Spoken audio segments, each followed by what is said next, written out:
Magkaigsunan, matag karon ug unya makadawat kami og inyong mga pangutana. Happy Whispers meeting ibog na kalibot. Atong tulumanon oras sa atong Padaran ko silang issue na walay kalabutan sa kanila. Magdesidir na ganita nga mo serbisyo sa atong Ginoo. Ang yawa, pangita o pamagi, mo-offer na mura-mura po o iya sa Diyos. ang inahan kanya ariglaran ang napulog na mga anak. Pinako kalimutan kayo sa Ginoo. Nga kanang mga kalisod iyang isukli.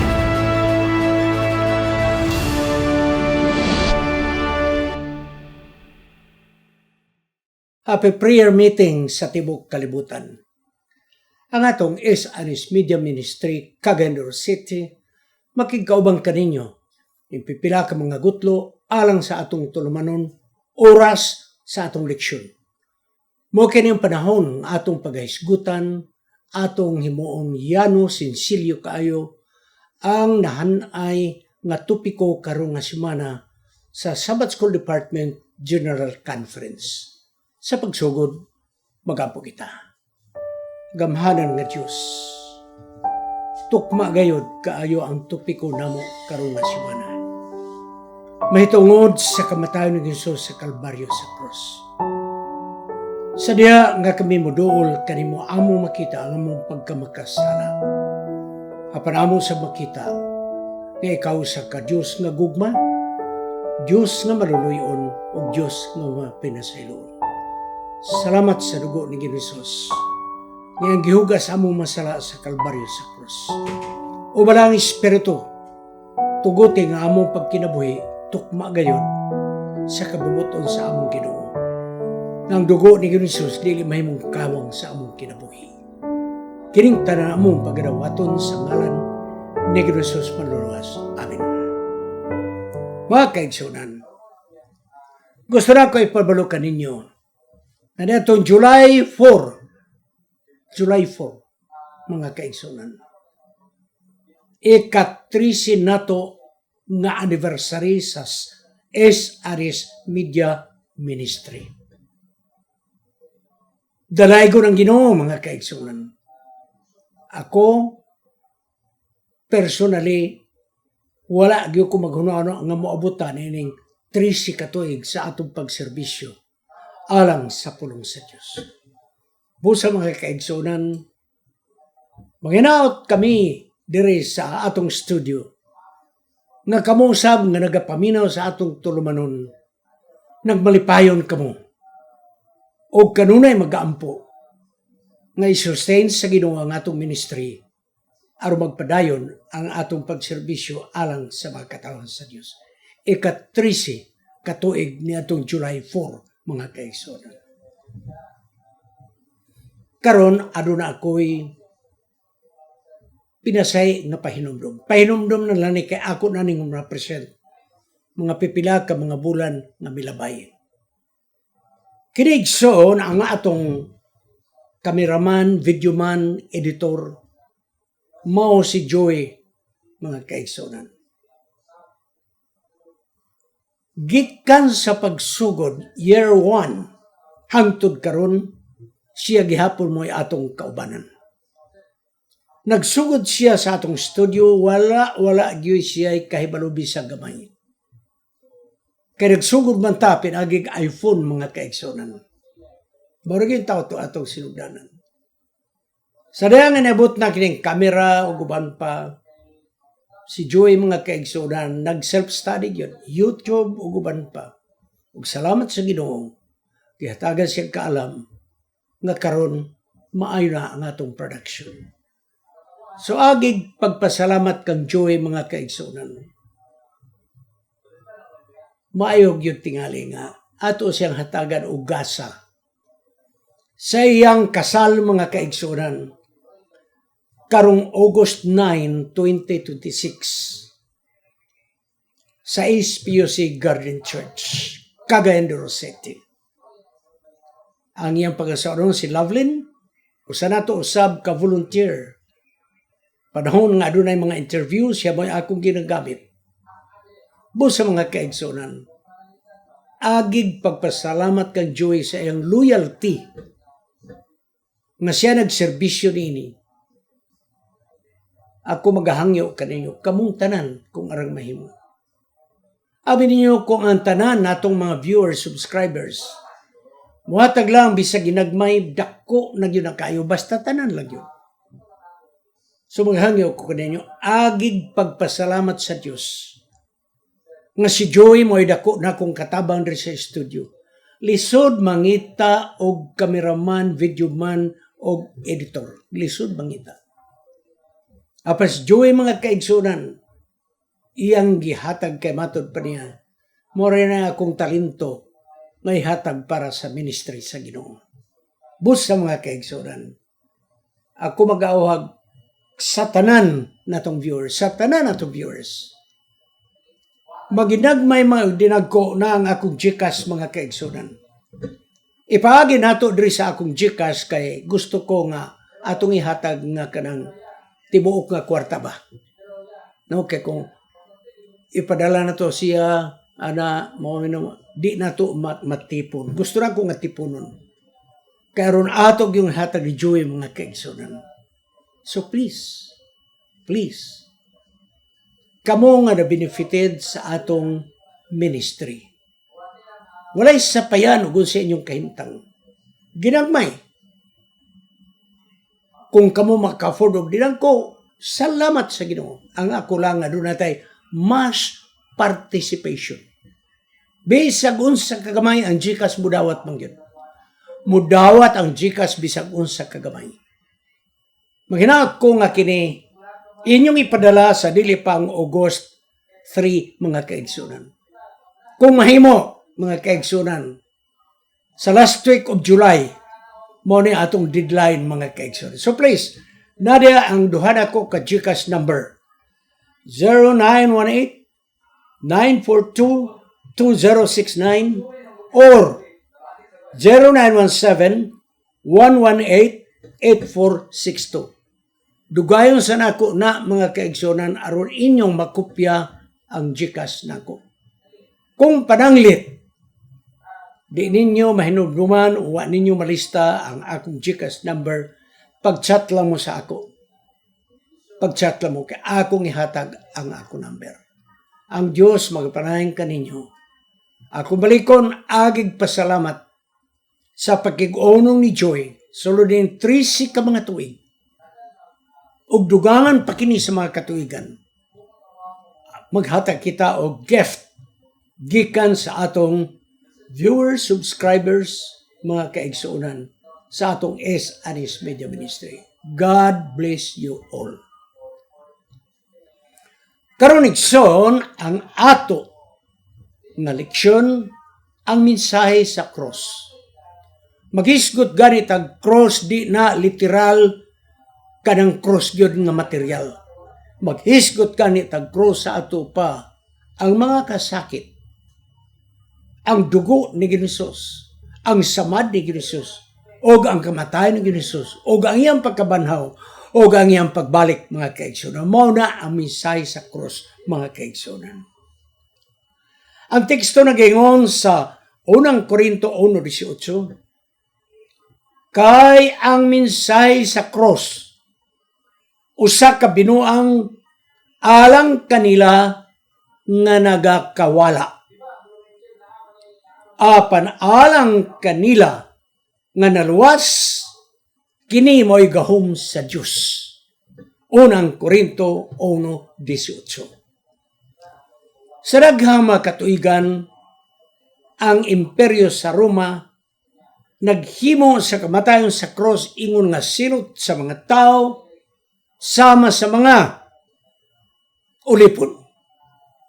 Og bisag dili ulipon basta nagbuhat og mangilngig nga krimen o kaaway sa ginharian sa Roma. Ang death sentence ilansang sa cross mga kaigsunan.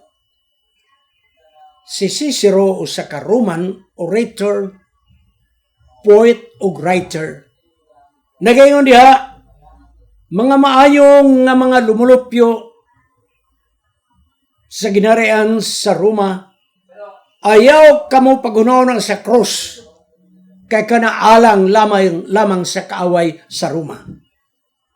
Moinungdan mga kaigsunan, sa mga Romanhon, gidumtan nila ang krus.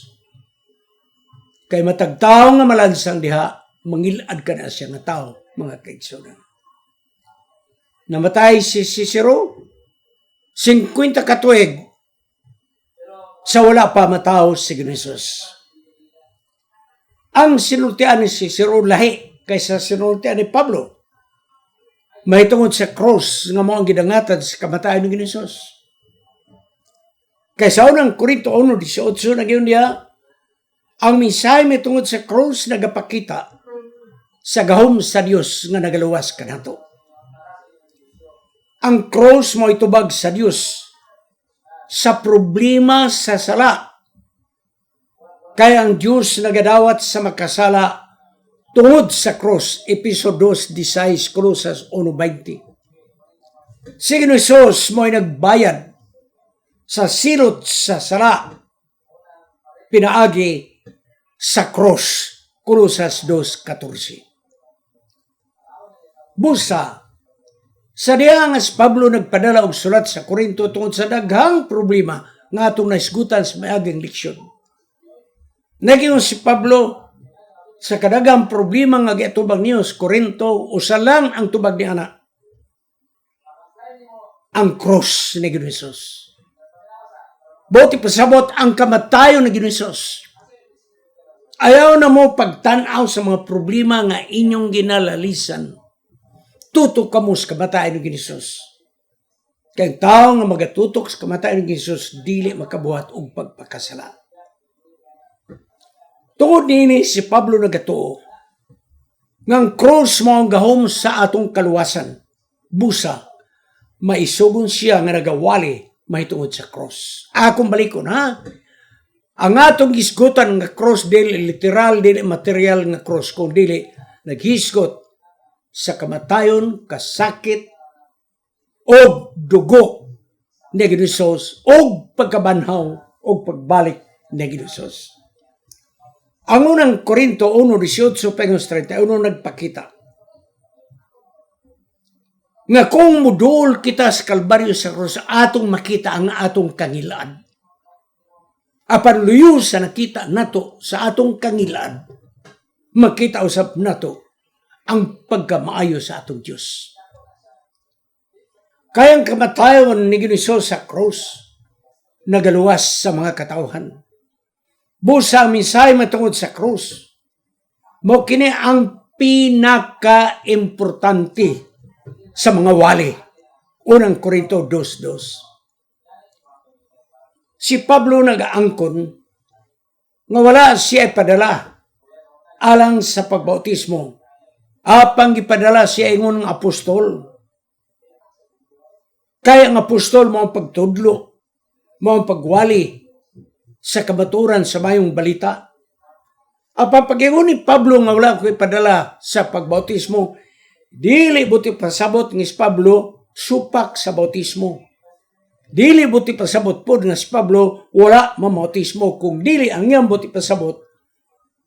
Ang mga tao manggod, kung kinsa ang nagbautismo nila mo ilang ga-idolize. Muna na para ng Apollo, na para ng Pedro, na para ni Pablo. Ingon ni Pablo, dili na mo atong tumong. Ayaw ninyo idolize ang tao nga nagbautismo kaninyo. Sa unang Korinto 1:17 is a version, nagyon din si Kristo wala maghatag kanako sa buhat sa pagpamutismo sa mga katawhan. Apan mihatag siya sa bulaton sa pagsulti sa mayong balita. O gipadala ko niya sa pagsulti sa mga balita nga walay paggamit sa gitawag clever speech, kanang mga palusot-lusot ng mga istorya, mga kaigsunan. Wala siya magamit ini.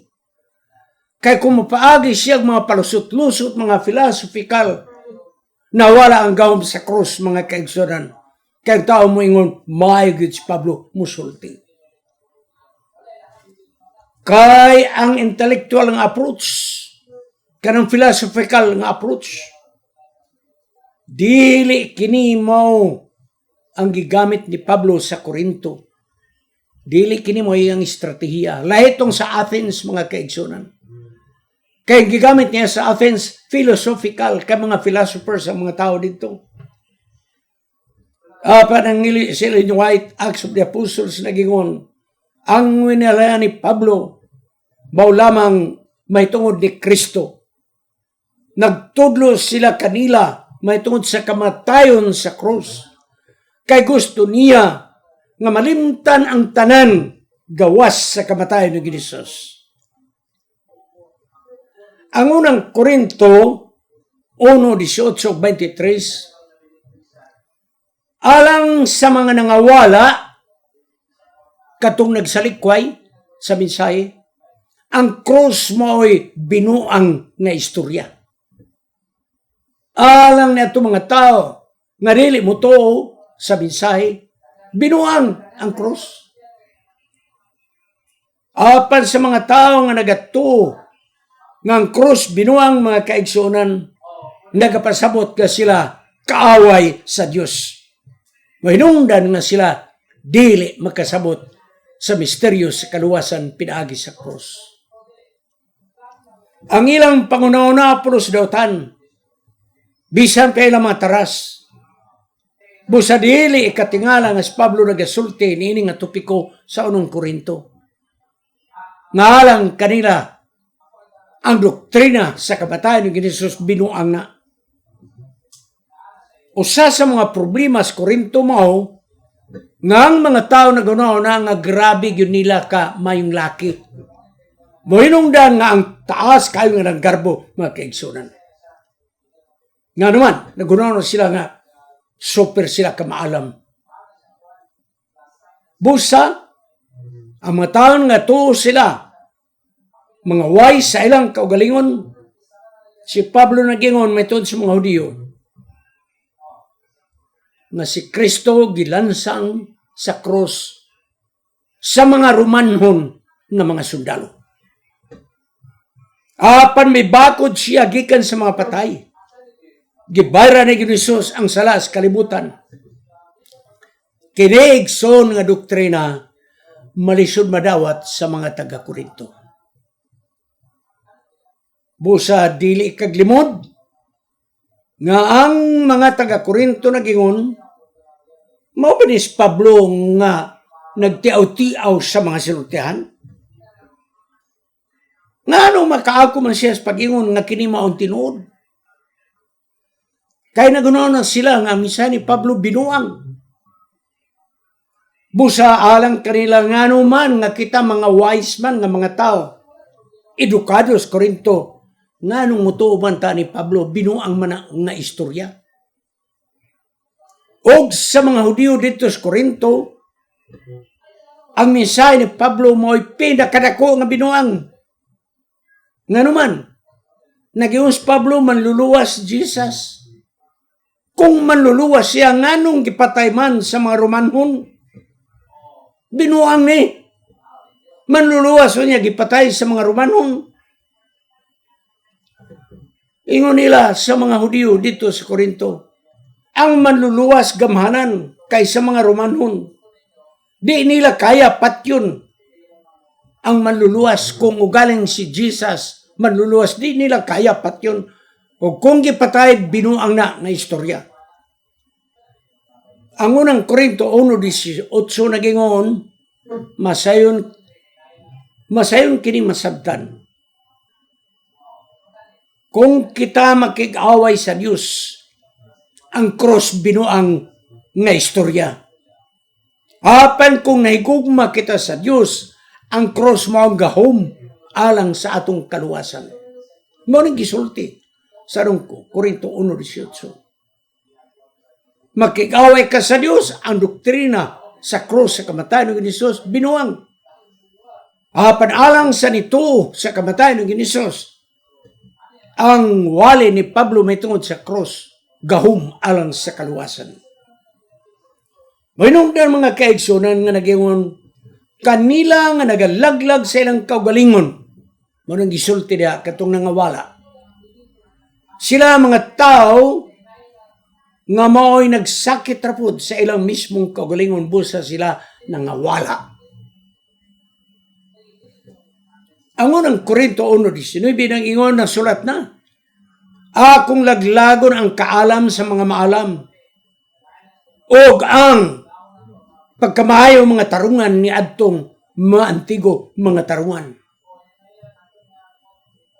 Daan ang gitagna ni Isaiah. Isaiah 29:14 nagingon, tanawa, ako tagbo kanila sa katinglahan nga pamaagi ni mga tawhana. Kay ang kaalam sa mga maalam nga mga tao malaglag. O ang pagila mawala kanila. Alang kanila nga nagunauna nga sila maalam, ilang gihimo ang doktrina sa cross.